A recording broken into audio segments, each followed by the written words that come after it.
What is good, YouTube? Quinn Wade basketball analysis coming to you with that instant analysis. We're gonna talk about the Denver Nuggets beating my Boston Celtics 123 to 111. The Celtics fall to 26 and 11 and 11 and 6 away from Boston. Denver improves to 24 and 12 and 14 and 3 at home. The Denver Nuggets was winning the entire game. They started 37 to 28 in the first quarter. The only quarter that really was competition was the second. It was 26 to 25. Celtics won that quarter, but they still was trailing by a lot. Then 36 to 31 Denver and 26-25 Boston. Boston never had control of this game, never looked good in this game.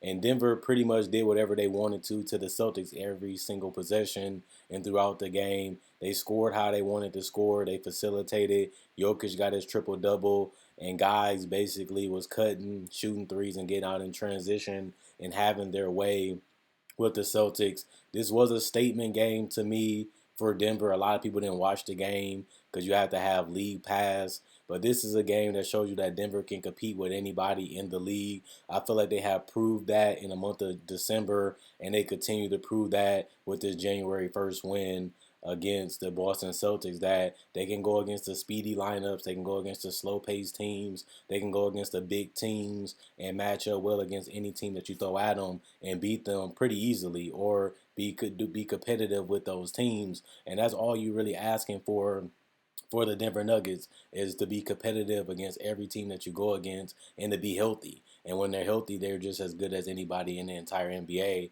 And that's why it was the best team in the East versus the best team in the West going at it in a head-to-head battle. And Denver won this one pretty decisively and pretty easily. Aaron Gordon, 18 points, plus 23 and plus minus, one personal foul, two turnovers, one block, two steals, seven assists, six rebounds, 5 of 6 from the free throw line, 1 of 2 from three, 6 of 13 from the field. He was dunking. He was getting out in transition. He was cutting. He was hitting the shots.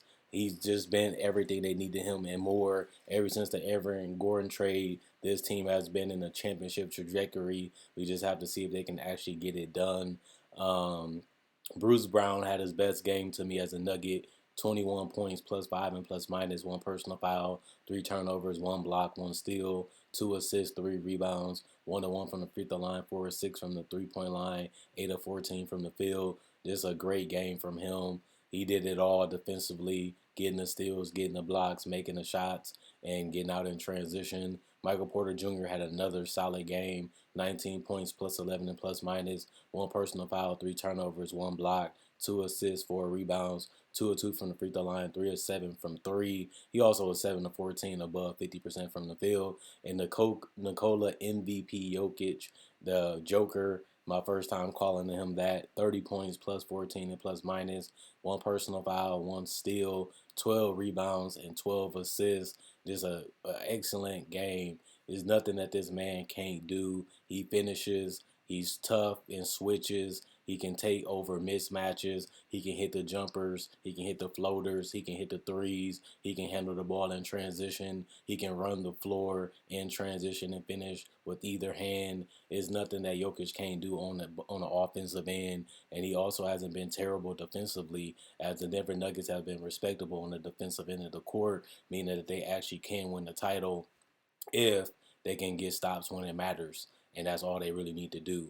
8 of 8 from the free throw line for him, 2 of 2 from the 3-point line, 10 of 13 from the field. He missed very few tonight, only left three short of having a perfect day at the office. Caldwell Pope, 6 points, plus 6 and plus minus. He had four personal fouls, one turnover, one steal, four assists, three rebounds, 2 of 3 from the 3-point line, 2 of 7 from the field. He didn't really have to do much because everybody else did stuff in the starting lineup, and it just needed for him to be having a quiet night. And it was cool because it was just a dominant performance from the starters on both ends of the court. Najee, 2 points, plus 5 and plus minus, one personal foul, one block. He also had one rebound, 1 of 1 from the free throw line. White, 0 points, -4 and plus minus, zeros across the board.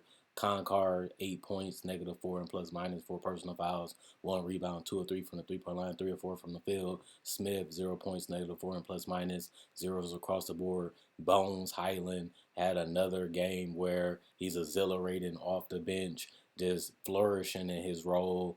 as a facilitator, as a scorer, as a guy that can do the pick and pop, hit the mid range, hit the three, handle the ball, and make things happen. 17 points, plus 5 and plus minus, 3 personal fouls, 4 turnovers, 4 assists, 2 rebounds, 3 of 7 from the 3-point line. He also was an efficient 7 of 12 from the field. Reed, 0 points, -4 and plus minus, 1 rebound, zeros across the board. And Braun, 2 points, +7, 1 personal foul, 1 turnover, 2 rebounds, 1-1 from the field. And DeAndre Jordan did not play coach's decision. They shot a infuriating 57% from the field. A crazy amount of threes, 30 threes, and they made 17 of them, which means they made an outstanding 56% from three and 88% from the free throw line. They only missed 2. They were 16 of 18. Didn't really miss any free throws. They shot the ball exceptionally well. 35 rebounds, 31 assists, 5 steals, 4 blocks, 14 turnovers, 17 personal fouls. And then the Celtics had a great game, just couldn't get over that hump. Once the avalanche fell on top of their head, they couldn't recover. They stumbled. They lost vision, and then they tried to get all back on their feet. And by the time they got back on the feet, the game was over because they just couldn't overcome it.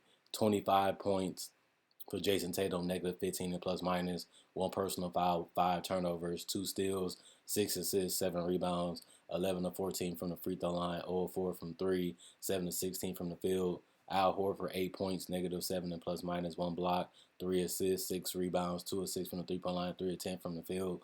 Marcus Smart shot a terrible 4 points, -3 and plus minus, 3 personal fouls, 1 steal, 7 assists, 5 rebounds, 0 of 4 from the 3-point line, couldn't make one. He shot even worse from the field, 2 of 12, couldn't make a shot from the perimeter. He said he hate having games like this because he put in a lot of work and he wants to end the season with a championship like everybody else on this roster, including the organization. But games like this happen throughout the season, and it just matters how you bounce back is what's important. Derek White has been an integral part of this team. 13 points, -14 in plus minus, 1 personal foul, 1 turnover, 1 block, 1 steal, 3 assists, 1 rebound, 1 of 2 from the free throw line, 2 of 5 from the 3-point line, 5 of 9 from the field. He cut to the basket. He found guys with his passing, and he also was able to get out in transition. Jaylen Brown was getting buckets tonight, 30 points, another 30-point game for him. -7 and plus minus, 3 personal foul, 1 steal, 3 assists, 8 rebounds, 2 of 2 from the free throw line, 4 of 8 from the 3-point line, 12 of 20 from the field. He really been putting in that work the last 2 months, scoring the basketball, finding rebounds, and getting assists, while also shooting the 3 ball particularly well and using his handle to carve up the defense. Noah Vonleh, 0 points, +2 and plus minus, 1 rebound, zeros across the board other than that from field goals and free throw attempts. Grant Williams, 9 points, -12 and plus minus, 2 turnovers, 1 block, 1 steal, 1 assist, 5 rebounds, 5 of 5 from the free throw line, 0 of 1 from three, 2 of 4 from the field. Jackson, 0 points, +2 and plus minus, 1 steal, 2 assists, zeros across the board. Sam Hauser, 5 points, +5 and plus minus, 1 of 2 from the 3-point line, 2 of 3 from the field. Luke Big Neck Cornett, 4 points, +2 and plus minus, 1 personal foul, zeros across the board, but he was 2 of 2 from the field for 4 points. Robert Williams III, 8 points, -2 and plus minus, 2 personal fouls, 2 turnovers, 1 assist, 6 rebounds, 4 of 4 from the field. And Malcolm Brogdon didn't have a good game tonight, 4 points, -3 and plus minus, 1 turnover, 1 personal foul, 4 assists, 2 rebounds, 2 of 2 from the free throw line, 1 of 6 from the field. And Peyton Pritchard had a non-existent game. 1 point, +2 and plus minus, 1 turnover, zeros across the board. He was 1 and 2 from the free throw line for his only point. And Blake Griffin was healthy, but he did not play. It was a coach's decision. 46% from the field, 27% from three. That's what really killed us tonight. We had open looks, we had makeable looks, and we just didn't make them tonight. And we couldn't overcome that insurmountable lead as the Denver Nuggets kept building it up. And they kept scoring throughout the game, and we just couldn't get it going to make a run. And 81% from the free throw line, 41 rebounds, 30 assists, 8 steals, 3 blocks, 13 turnovers, and 15 personal fouls. This just was a battle of two titans that was meant to go at it. Both teams wanted it. Both teams felt like they can win this game. It just the better team won. And tonight it just wasn't us.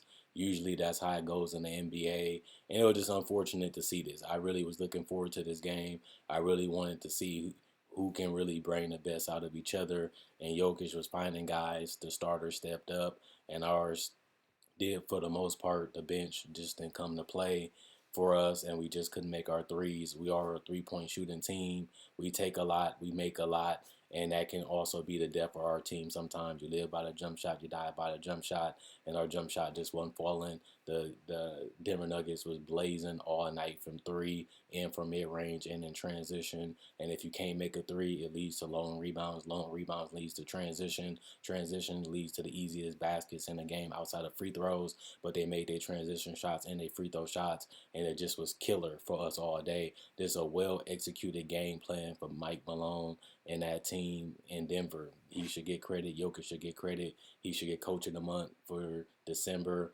and Jokic should be Player of the Month for December, and they should be in the conversation for MVP and Coach of the Year. Same with Tatum and the Celtics and Joe Mazzulla, but you never really know with the awards. You never really know how they go. But it's still 4 more months for us to see who's the best team in the league. Both teams has played their best basketball at this point. Both teams have gotten healthy. Now it's just about how it ends. The month is over in December. October is done. November is done. Now it's to see if they can stay healthy for a longer period of time and start building up that snowball effect of playing at the same time, staying healthy, building chemistry, getting better development and growth from the young guys, and having them be implemented into the team and playing better as a whole. And if they can do that, both teams could be dangerous. One team has to come out the West. One team has to come out the East. We still have to know who those teams going to be, and this is the best way to find out when they're healthy, playing against the best competition, which is the NBA. And Denver has done it and Boston has done it so far in the first 3 months. Other than that, continue to like, continue to subscribe. Check out my Facebook page, analysisplayground.com. Like on Facebook, that'll be in the description. Check out my Anchor, FM, Google Podcasts, Apple Podcasts. That will be in the description. Also, my channel. If you click it on the banner is my Facebook, my Instagram, and my Twitter. You can follow me on any one that you choose if you want to. If you want to get to know me outside of YouTube, if you want any merchandise, you can also hit me up on Facebook, Instagram, and Twitter, and I can get it shipped out to you. Thanks for the love. Thanks for the support. Thanks for subscribing. Thanks for liking. Thanks for sharing.